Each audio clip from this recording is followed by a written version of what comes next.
ನಿಮ್ಮ ಫ್ರೆಂಡ್ ಹಾಗೂ ನಿಮ್ಮ ಜೊತೆ ಕೆಲಸ ಮಾಡೋರು ಅಥವಾ ನಿಮ್ಮ ಪರಿವಾರದಲ್ಲೇ ಯಾರೋ ಒಬ್ಬ ವ್ಯಕ್ತಿ ಸೈಕೋಪ್ಯಾಥ್ ಆಗಿರ್ಬೋದು, ಅಥವಾ ಆ ಸೈಕೋಪ್ಯಾಥ್ ನೀವು ಕೂಡ ಆಗಿರ್ಬೋದು. ಸೈಕೋಪ್ಯಾಥ್ ನೋಡೋದಕ್ಕೆ ತುಂಬಾನೇ ಡೇಂಜರಸ್ ಆಗಿರ್ತಾರೆ ಅಂತ ಅನ್ಕೊಂಡಿರ್ತೀರ, ಆದ್ರೆ ಎಲ್ಲಾ ಸೈಕೋಪ್ಯಾಥ್ಸ್ ಡೇಂಜರಸ್ ಆಗಿರಲ್ಲ. ಕೆಲವು ಸೈಕೋಪ್ಯಾಥ್ಸ್ಗಳು ತುಂಬಾನೇ ಬುದ್ಧಿವಂತರಾಗಿರ್ತಾರೆ, ಇನ್ನು ಕೆಲವು ಸೈಕೋಪ್ಯಾಥ್ಸ್ಗಳು ತಮ್ಮ ಜೀವನದಲ್ಲಿ ತುಂಬಾನೇ ಸಕ್ಸಸ್ ನ ಕಂಡಿರ್ತಾರೆ. ಹಾಗೆ ಇನ್ನು ಕೆಲವು ಸೈಕೋಪ್ಯಾಥ್ಸ್ ನೋಡೋದಕ್ಕೆ ತುಂಬಾನೇ ಅಟ್ರಾಕ್ಟಿವ್ ಆಗಿರ್ತಾರೆ. ಇದೆಲ್ಲ ಟ್ರೇಟ್ಸ್ ಅವರಲ್ಲಿ ಇದೆ ಅಂತ ಅಂದ್ರೆ ಜನ ಅವರನ್ನ ಒಳ್ಳೆಯವ್ರ ತರನೇ ಟ್ರೀಟ್ ಮಾಡ್ತಾರೆ.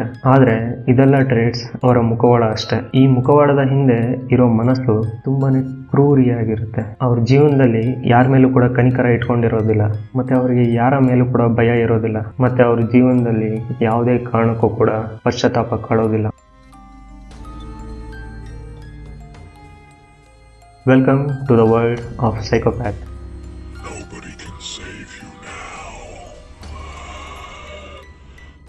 ಸೈಕೋಪ್ಯಾಥ್ಸ್ ಅಂದ್ರೆ ಒಂದು ಸೀರಿಯಸ್ ಪರ್ಸನಾಲಿಟಿ ಡಿಸಾರ್ಡರ್. ಸೈಕೋಪ್ಯಾಥ್ಸ್ ಅವರ ಎಮೋಷನ್ಸ್ ನ ತುಂಬಾನೇ ಚೆನ್ನಾಗಿ ಕಂಟ್ರೋಲ್ ಮಾಡೋದನ್ನ ಕಲ್ತಿರ್ತಾರೆ. ಇವರಿಗೆ ಸೆಲ್ಫಿಶ್ನೆಸ್ ಅನ್ನೋದು ತುಂಬಾನೇ ಪೀಕ್ ಲೆವೆಲ್ ಅಲ್ಲಿ ಇರುತ್ತೆ. ಇವರು ಯಾರ ಲೈಫ್ ಅನ್ನು ಕೂಡ ಡಿಸ್ಟ್ರಾಯ್ ಮಾಡ್ತಾರೆ, ಅದು ಕೂಡ ತಮ್ಮ ಲಾಭಕ್ಕೋಸ್ಕರ. ಇನ್ನು ಇವರ ಟ್ರೇಡ್ಸ್ ನೋಡೋದಾದ್ರೆ they are good at manipulation. ಇವರು ಯಾರನ್ನ ಬೇಕಾದ್ರೂ ಮ್ಯಾನಿಪುಲೇಟ್ ಮಾಡ್ತಾರೆ. ಇವರಿಗೆ ತುಂಬಾನೇ ಸೆಲ್ಫಿಶ್ನೆಸ್ ಇರುತ್ತೆ. ಯಾರು ಏನೇ ಅಂದ್ರೂ ಕೂಡ ಇವ್ರು ಕೇರ್ ಮಾಡಲ್ಲ. ಎಲ್ಲದಕ್ಕಿಂತ ಮೊದಲು ಅವರು ಅವರ ಲಾಭನೇ ನೋಡ್ತಾರೆ. ಇವರು ತುಂಬಾನೇ ಅಟ್ರಾಕ್ಟಿವ್ ಆಗಿರ್ತಾರೆ. ಇವರನ್ನ ಯಾರೇ ನೋಡಿದ್ರು ಕೂಡ ಇವರ ಬಗ್ಗೆ ಕೆಟ್ಟ ಆಲೋಚನೆ ಬರೋದಕ್ಕೆ ಸಾಧ್ಯನೇ ಇಲ್ಲ.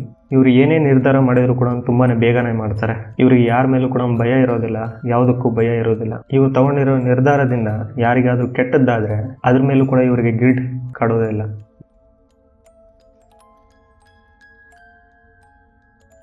ಒಬ್ಬ ನಾರ್ಮಲ್ ವ್ಯಕ್ತಿಯ ಬ್ರೈನ್ ಎಮೋಷನ್ಸ್ನ ಅರ್ಥ ಮಾಡ್ಕೊಳ್ಳುತ್ತೆ, ಮತ್ತೆ ಅದಕ್ಕೆ ತಕ್ಕ ರಿಯಾಕ್ಷನ್ಸ್ ಮತ್ತೆ ಆಕ್ಷನ್ಸ್ಗಳನ್ನ ಕೊಡುತ್ತೆ. ಆದ್ರೆ ಸೈಕೋಪ್ಯಾಥ್ನ ಬ್ರೈನ್ ಈ ರೀತಿಯಲ್ಲಿ ಕೆಲಸ ಮಾಡಲ್ಲ. ಯಾವುದೇ ರೀತಿಯ ಎಮೋಷನ್ಸ್ ನ ಇವ್ರ ಕೈಯಲ್ಲಿ ಎಕ್ಸ್ಪ್ರೆಸ್ ಮಾಡೋದಕ್ಕಾಗೋದೇ ಇಲ್ಲ. ಇದು ಯಾವ ಕಾರಣಕ್ಕೋಸ್ಕರ ಆಗುತ್ತೆ ಅಂತ ಅಂದ್ರೆ ಬ್ರೈನ್ಸ್ ಅಲ್ಲಿ ಅಮಿಗ್ಡಲಾ ಅನ್ನೋ ಒಂದು ಪಾರ್ಟ್ ಇರುತ್ತೆ. ಅದರ ಕೆಲಸ ಏನಪ್ಪಾ ಅಂತ ಅಂದ್ರೆ ಮನುಷ್ಯನ ಎಮೋಷನ್ಸ್ ನ ಕಂಟ್ರೋಲ್ ಮಾಡೋದು. ಇದು ನಾರ್ಮಲ್ ವ್ಯಕ್ತಿಗಳಲ್ಲಿ ಆಕ್ಟಿವ್ ಆಗಿರುತ್ತೆ, ಆದ್ರೆ ಸೈಕೋಪ್ಯಾಥ್ಸ್ ನ ಬ್ರೈನ್ ನಲ್ಲಿ ಡಿಆಕ್ಟಿವೇಟ್ ಆಗಿರುತ್ತೆ ಅಥವಾ ಕಂಪ್ಲೀಟ್ ಆಗಿ ಆಕ್ಟಿವೇಟ್ ಆಗಿರಲ್ಲ. ಮತ್ತೆ ಪ್ರೀ ಫ್ರಂಟಲ್ ಕಾರ್ಟೆಕ್ಸ್ ಅನ್ನೋ ಇನ್ನೊಂದು ಪಾರ್ಟ್ ಕೂಡ ಬ್ರೈನ್ ನಲ್ಲೇ ಇರುತ್ತೆ. ಈ ಪ್ರೀ ಫ್ರಂಟಲ್ ಕಾರ್ಟೆಕ್ಸ್ ನಮ್ಮ ಡಿಸಿಷನ್ ಮೇಕಿಂಗ್ ಎಬಿಲಿಟಿನ ಕಂಟ್ರೋಲ್ ಮಾಡುತ್ತೆ. ನಾವು ತಗೊಳ್ಳೋ ಡಿಸಿಷನ್ಸ್ ಎಷ್ಟು ರಿಸ್ಕಿ ಆಗಿರುತ್ತೆ, ನಾವು ತಗೊಳ್ಳೋ ಡಿಸಿಷನ್ಸ್ ತಪ್ಪು ಸರಿನೋ ಅನ್ನೋದನ್ನ ಡಿಸೈಡ್ ಮಾಡೋದೇ ಈ ಪಾರ್ಟ್. ಆದ್ರೆ ಇದೇ ಪಾರ್ಟ್ ಸೈಕೋಪ್ಯಾಥ್ಸ್ ನಲ್ಲಿ ವೀಕ್ ಆಗಿರುತ್ತೆ. ಆದ್ರಿಂದನೇ ಇವರ ಡಿಸಿಷನ್ಸ್ ತುಂಬಾನೇ ಇಂಪಲ್ಸಿವ್ ಆಗಿರುತ್ತೆ, ಮತ್ತೆ ಇವರ ಡಿಸಿಷನ್ ಮೇಕಿಂಗ್ ತುಂಬಾನೇ ರಿಸ್ಕಿ ಆಗಿರುತ್ತೆ.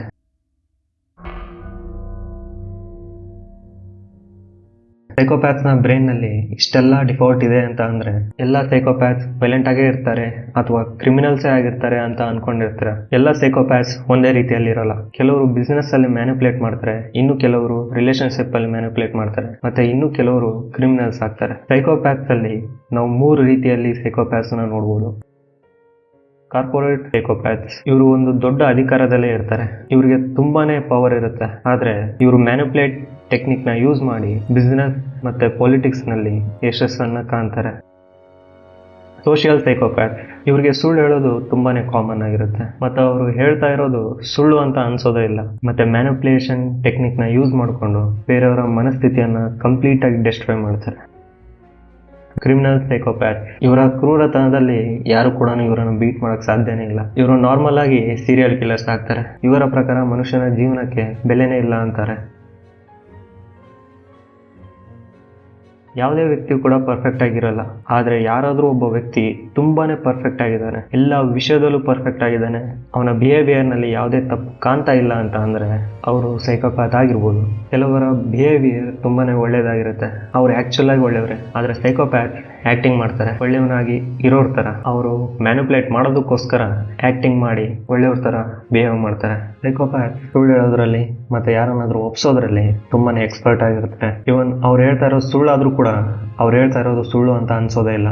ಅವರ ಲಾಭಕ್ಕೋಸ್ಕರ ಜನರನ್ನ ಬಳಸ್ಕೊಂತಾರೆ. ಅವ್ರು ಒಂದ್ ವೇಳೆ ಏನಾದ್ರೂ ಒಂದು ತಪ್ಪು ಮಾಡಿದ್ರೆ ಅದಕ್ಕೆ ಸಾಕ್ಷಿ ಕೂಡ ಇದ್ರೆ ಅದನ್ನ ಅವರು ಒಪ್ಪೋದಿಲ್ಲ. ಮುಂದೆ ಏನಾಗುತ್ತೆ ಅನ್ನೋ ಪರಿಜ್ಞಾನ ಇಲ್ದೇನೆ ತುಂಬಾನೇ ರಿಸ್ಕಿ ಡಿಸಿಷನ್ಸ್ ನ ತಗೊಂತಾರೆ. ಒಂದ್ ವೇಳೆ ಈ ಟ್ರೇಡ್ಸ್ ಇರೋ ಒಬ್ಬ ವ್ಯಕ್ತಿ ನಿಮ್ಮ ಸುತ್ತ ಇದ್ರೆ ನೀವು ತುಂಬಾನೇ ಎಚ್ಚರಿಕೆಯಿಂದ ಇರಿ. ಸೈಕೋಪ್ಯಾಥ್ ಚೇಂಜ್ ಆಗೋದಕ್ಕೆ ಸಾಧ್ಯನಾ? ನಿಜ ಹೇಳ್ಬೇಕಂತ ಅಂದ್ರೆ ಬಹಳ ಜನ ಚೇಂಜ್ ಆಗೋದಿಲ್ಲ, ಆದ್ರೆ ಕೆಲವರು ಚೇಂಜ್ ಆಗ್ತಾರೆ. ಮಾನಸಿಕ ಚಿಕಿತ್ಸೆಯಿಂದ ಸೈಕೋಪ್ಯಾಥ್ಸ್ ಚೇಂಜ್ ಆಗಲ್ಲ. ಯಾಕಪ್ಪ ಅಂತ ಅಂದ್ರೆ ಅವರಿಗೆ ಅವರ ಬಿಹೇವಿಯರ್ನಲ್ಲಿ ಯಾವುದೇ ತಪ್ಪು ಕಂಡು ಬರೋದಿಲ್ಲ. ಕೆಲವು ಚಿಕಿತ್ಸೆಗಳಿಂದ ಅವರ ಆ್ಯಕ್ಷನ್ಸ್ಗಳನ್ನು ಕಂಟ್ರೋಲ್ ಮಾಡ್ಬೋದು, ಆದರೆ ಅವರಲ್ಲಿ ಎಮೋಷನ್ಸ್ಗಳ ಪ್ರಾಬ್ಲಮ್ ಇದ್ದೇ ಇರುತ್ತೆ. ಇಲ್ಲಿವರೆಗೂ ಹೇಳಿರೋ ಟ್ರೇಡ್ಸ್ ಯಾವ ಒಬ್ಬ ವ್ಯಕ್ತಿಯಲ್ಲಿ ಇದ್ದರೆ ಆ ವ್ಯಕ್ತಿ ನಿಮಗೇನಾದರೂ ಕ್ಲೋಸ್ ಇದ್ದರೆ ಒಂದು ಬೌಂಡ್ರಿನ ನೀವು ಹಾಕೊಳ್ಳೋದು ಒಳ್ಳೆಯದು. ಅವರಿಂದ ನೀವು ಎಷ್ಟು ದೂರ ಆಗ್ತಿರೋ ಅಷ್ಟು ಒಳ್ಳೆಯದು. ಒಂದು ವೇಳೆ ದೂರ ಆಗಕ್ಕೆ ಇಷ್ಟ ಇಲ್ಲ, ತುಂಬಾ ಕ್ಲೋಸ್ ಇದ್ದೀರಿ ಅಂತ ಅಂದರೆ ಅವ್ರು ಹೇಳೋ ಪ್ರತಿಯೊಂದು ಕೆಲಸ ಕೂಡ ನೀವು ಮಾಡೋಕ್ಕೆ ಹೋಗಬೇಡಿ. ಯಾವುದನ್ನು ಮಾಡಬೇಕು ಅನ್ನೋದನ್ನು ಕರೆಕ್ಟಾಗಿ ಯೋಚನೆ ಮಾಡಿ ಅವರಿಗೆ ನಿಮ್ಮ ಎಮೋಷನ್ಸ್ನ ಕಂಟ್ರೋಲ್ ಮಾಡೋದಕ್ಕೆ ಬಿಡಬೇಡಿ. ಒಂದು ವೇಳೆ ಆ ವ್ಯಕ್ತಿ ನಿಮ್ಮ ಜೀವನದಲ್ಲಿ ಯಾವ ಸಿಚುವೇಶನ್ಸಲ್ಲೂ ಕೂಡ ನಿಮಗೆ ಸಹಾಯ ಮಾಡಿಲ್ಲ ಅಂತ ಅಂದರೆ ಆ ವ್ಯಕ್ತಿಯಿಂದ ನೀವು ದೂರ ಆಗೋದು ಒಳ್ಳೆಯದು.